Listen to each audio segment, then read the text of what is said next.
नमस्कार। आज हम भारतीय बाजार की एक बहुत ही दिलचस्प धड़कन पर बात करने वाले हैं।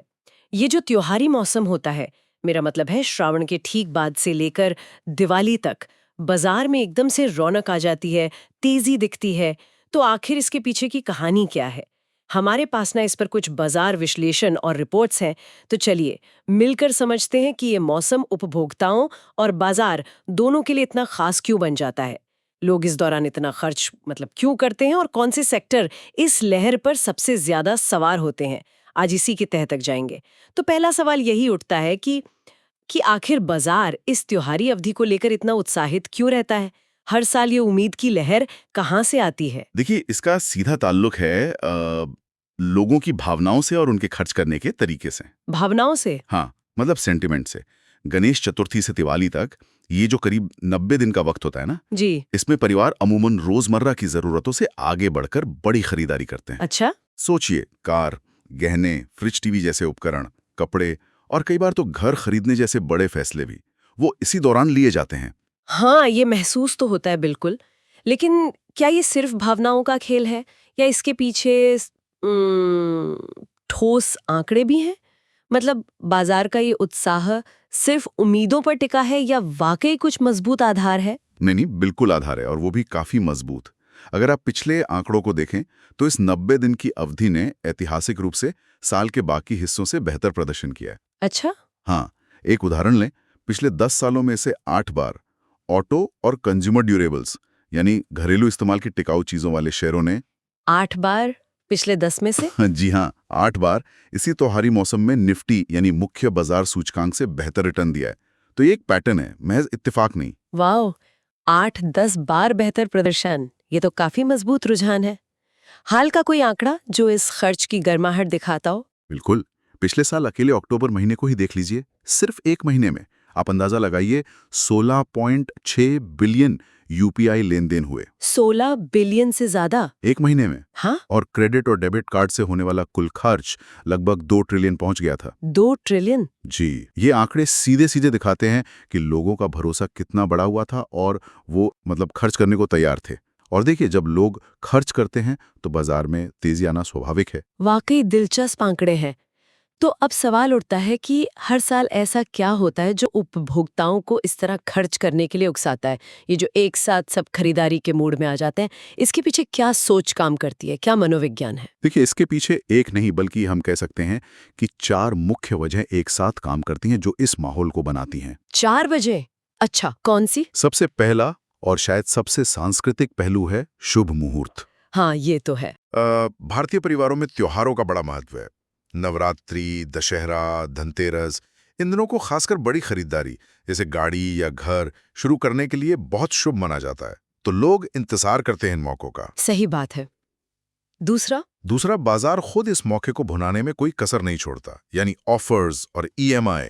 बैंक और रिटेलर्स इस दौरान शून्य लागत ईएमआई मतलब बिना ब्याज की किश्तें और भारी कैशबैक जैसे ऑफर्स की झड़ी लगा देते हैं। हाँ, वो ऑफर्स तो हर तरफ दिखते हैं, बिल्कुल लगभग टाले नहीं जा सकते हैं। बिल्कुल। इससे बड़ी चीजें खरीदना मनोवैज्ञानिक रूप से आसान हो जाता है ना। हाँ, बिल्कुल।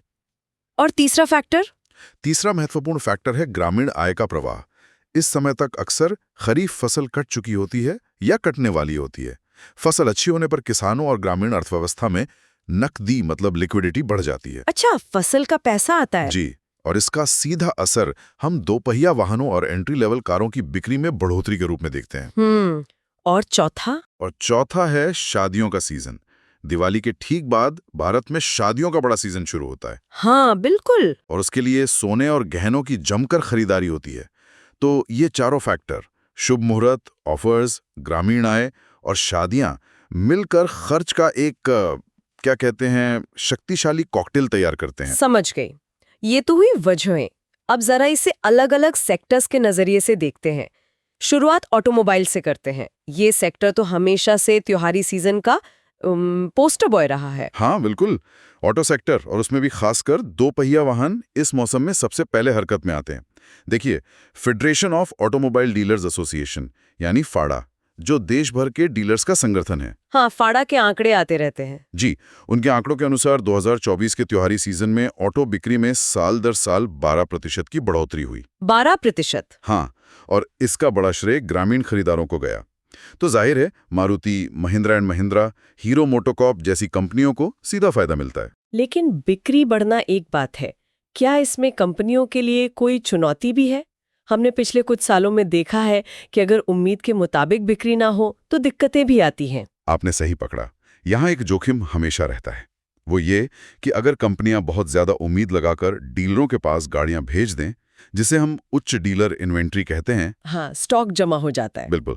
और फिर बिक्री उतनी ना हो पाए तो स्टॉक क्लियर करने के लिए भारी डिस्काउंट देना पड़ता है। इससे कंपनियों के मुनाफे यानी मार्जिन पर दबाव आता है। अच्छा, तो ये भी देखना पड़ता है। जी, इसीलिए इस दौरान डीलरों के यहाँ कितनी भीड़ है, मतलब डीलर फुटफॉल कैसा है, और गाड़ियां खरीदने के लिए लोन आसानी से मिल रहा है या नहीं, यानी फाइनेंसिंग उपलब्धता, इन बातों पर बारीकी से नजर रखी जाती है। ये अर्ली इंडिकेटर होते हैं। ठीक है, ऑटो की बात समझ आई। अब आते हैं कंज्यूमर ड्यूरेबल्स पर। टीवी, फ्रिज, स्मार्टफोन, लैपटॉप, आजकल इनकी खरीदारी भी तो जोरों पर रहती है त्योहारों में। कंज्यूमर ड्यूरेबल्स, इलेक्ट्रॉनिक्स, इसमें तो कोई शक नहीं कि ये एक पावर हाउस सेगमेंट बन चुका है। नीलसन IQ जैसी रिसर्च फर्म के आंकड़े बताते हैं कि पिछली त्योहारी तिमाही में इस सेगमेंट की बिक्री मूल्य के हिसाब से 13% और संख्या यानी वॉल्यूम के हिसाब से 8% बढ़ी थी। 13% वैल्यू में? जी। और इस तेजी को कौन हवा दे रहा है? क्या ऑनलाइन का दबदबा बढ़ रहा है या ऑफलाइन अभी भी मजबूत है? देखिए, दोनों ही। क्रोमा, रिलायंस डिजिटल जैसे बड़े ऑफलाइन रिटेलर्स अपनी जगह मजबूत हैं, वो एक्सपीरियंस देते हैं। लेकिन Amazon और फ्लिपकार्ट जैसे ऑनलाइन प्लेटफॉर्म्स भी मतलब भारी छूट, एक्सचेंज ऑफर और बैंकों के साथ खास टाइप करके बिक्री को जबरदस्त तरीके से बढ़ा रहे हैं। हाँ, वो फ्लैश सेल्स वगैरह चलती रहती हैं। बिल्कुल। और दिलचस्प बात यह है कि ऐतिहासिक रूप से कंज्यूमर ड्यूरेबल कंपनियों के शेयर पिछले 10 त्योहारी सीजन में से 9 बार फायदे में बंद हुए हैं। 10 में से 9 बार? हाँ, ये इस सेगमेंट की मजबूती दिखाता है। कमाल है। और गहने, दिवाली और धनतेरस पर सोना खरीदना तो जैसे एक जरूरी परंपरा भी है और निवेश का तरीका भी। बिल्कुल। सोना खरीदना हमारी संस्कृति में, आप जानते हैं, शुभ माना जाता है और इसे धन बनाने या सहेजने का एक तरीका भी समझा जाता है। टाइटन, जिनका तनिष्क ब्रांड है, कल्याण ज्वेलर्स, सिंको गोल्ड जैसी बड़ी कंपनियां इस दौरान अपनी बिक्री में भारी उछाल देखती हैं। क्या इसका कोई हालिया उदाहरण है आंकड़ों में, जैसे पिछली दिवाली का? हाँ, बिल्कुल। वित्त वर्ष 2024 की तीसरी तिमाही यानी Q3 FY24, जो अक्टूबर से दिसंबर 2030 वाली तिमाही थी और त्योहारी मौसम को कवर करती है, उसमें टाइटन ने अपने ज्वेलरी बिजनेस के राजस्व में करीब 25% की साल दर साल मतलब YOY बढ़ोतरी दर्ज की थी। 25%? बहुत ज्यादा है ये तो। जी, लेकिन सोने के साथ एक पेच है। अच्छा, क्या? अंतर्राष्ट्रीय बाजार में सोने की कीमतें अचानक बहुत तेजी से बढ़ जाएं, तो कई खरीदार कीमतें गिरने का इंतजार करने लगते हैं। इससे कुछ समय के लिए बिक्री धीमी पड़ सकती है, तो सोने की कीमत पे भी नजर रखनी होती है। हाँ, ये बात तो है।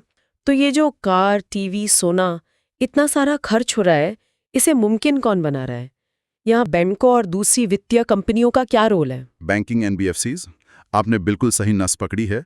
इस पूरी त्योहारी खरीदारी की कहानी के पीछे बैंक और NBFCs यानी नॉन बैंकिंग फाइनेंशियल कंपनीज, जैसे बजाज फाइनेंस। हाँ, जैसे बजाज फाइनेंस या मुथूट फाइनेंस, ये एक बड़ा सहारा है।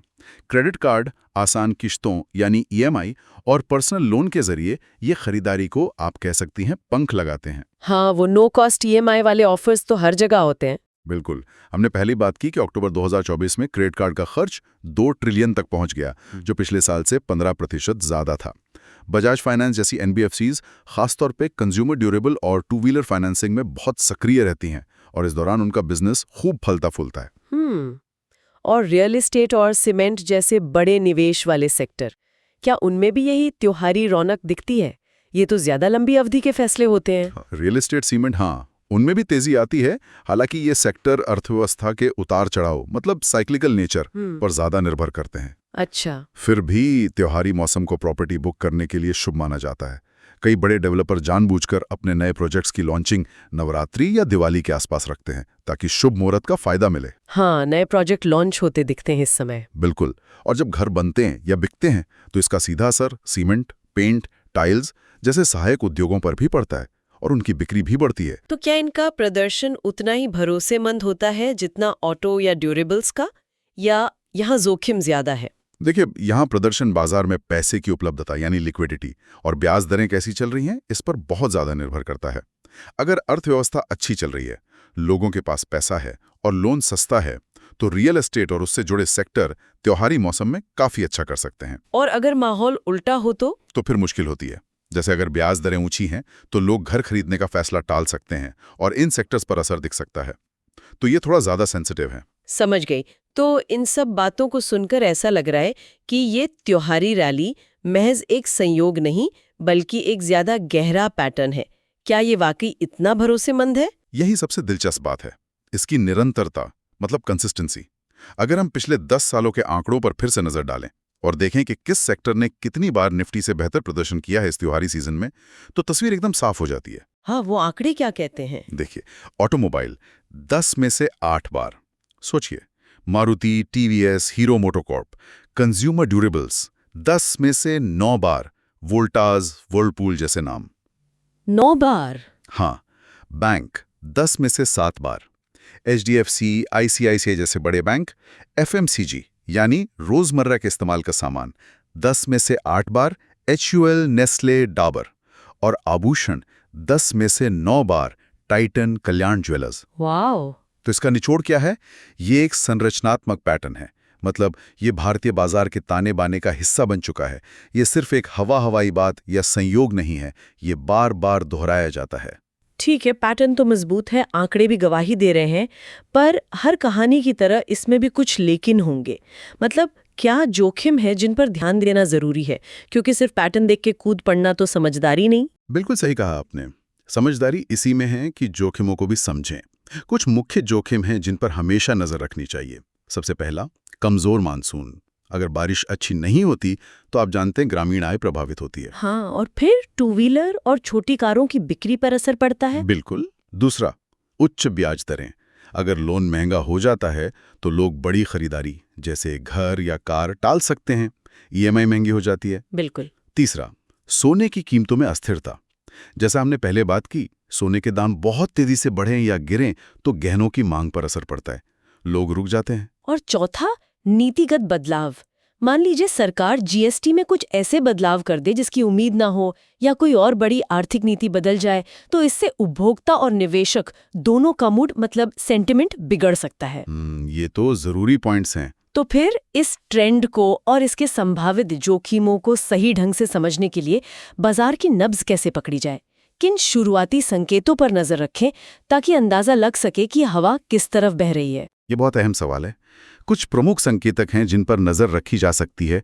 जैसे फाडा हर हफ्ते गाड़ियों की बिक्री के आंकड़े जारी करता है, उससे ऑटो सेक्टर का हाल पता चलता है। साप्ताहिक आंकड़े? अच्छा जी। यूपीआई लेनदेन की संख्या और क्रेडिट कार्ड खर्च के आंकड़े बताते हैं कि लोग कुल मिलाकर कितना खर्च कर रहे हैं। वो मंथली आते हैं। और कभी-कभी बड़े रिटेल स्टोर्स में जाकर देखना कि वहां भीड़ कैसी है, या दुकानदारों से बात करके जानना कि किस तरह का सामान ज्यादा बिक रहा है। ये अनौपचारिक जानकारी भी, मतलब जमीनी हकीकत, शुरुआती रुझान बता सकती है। हाँ, वो ग्राउंड रिपोर्टिंग वाली बात। बिल्कुल। इन सब पर नजर रखने से बाजार की दिशा का अंदाजा लगाने में मदद मिलती है। बहुत खूब। तो इन सब बातों का निचोड़ क्या निकलता है? अगर कोई इस त्योहारी बाजार की गतिशीलता को समझना चाहता है तो उसके लिए मुख्य सीख या अंतर्दृष्टि क्या होगी? देखिए, अगर हम पूरी तस्वीर को एक साथ देखें तो निचोड़ ये है कि त्योहारी सीजन के दौरान बाजार में अक्सर एक सकारात्मक गति, एक मोमेंटम देखने को मिलता है। अल्पकालिक यानी शॉर्ट टर्म में बाजार की चाल को समझने के लिए ध्यान अक्सर ऑटो, कंज्यूमर ड्यूरेबल्स और बैंकों पर जाता है, क्योंकि ये सेक्टर सबसे तेजी से प्रतिक्रिया देते हैं। वहीं अगर मध्यम अवधि के संभावित असर को देखें तो सीमेंट, रियल एस्टेट और आभूषण जैसे क्षेत्र ध्यान खींचते हैं, क्योंकि इनका प्रभाव थोड़ा देर से आता है लेकिन ज्यादा समय तक रह सकता है। ठीक है। लेकिन सबसे जरूरी बात जो मैं हमेशा कहता हूं, किसी भी निवेश या विश्लेषण में अनुशासन बनाए रखना और कंपनियों के बुनियादी सिद्धांतों, मतलब फंडामेंटल्स, पर ध्यान देना हमेशा महत्वपूर्ण होता है। सिर्फ त्योहारी लहर में बह जाना सही रणनीति नहीं है। वाकई यह समझना बहुत दिलचस्प है कि कैसे हमारी सांस्कृतिक परंपराएं, आर्थिक कारक और लोगों का मनोविज्ञान मिलकर हर साल बाजार में ये अनोखी हलचल पैदा करते हैं। ये हमारी अर्थव्यवस्था का एक बहुत ही अहम पहलू है। और जाते जाते एक सवाल सोचने के लिए छोड़ना चाहूंगा, जिस पर हमने आज ज्यादा विस्तार से बात नहीं की। हाँ, जरूर। आजकल हम देख रहे हैं कि त्योहारी खरीदारी का एक बड़ा हिस्सा ऑनलाइन शिफ्ट हो रहा है। लोग घर बैठे ही सब कुछ खरीद रहे हैं, है ना? हाँ, बिल्कुल। इसे देखते हुए आने वाले सालों में पारंपरिक यानी फिजिकल दुकानों के पैटर्न और उनसे जुड़े सेक्टर्स जैसे रिटेल स्पेस वगैरह का प्रदर्शन कैसे बदल सकता है? क्या ऑनलाइन बिक्री पारंपरिक दुकानों को खत्म कर देगी या दोनों अपने अपने तरीके से साथ साथ बढ़ेंगे?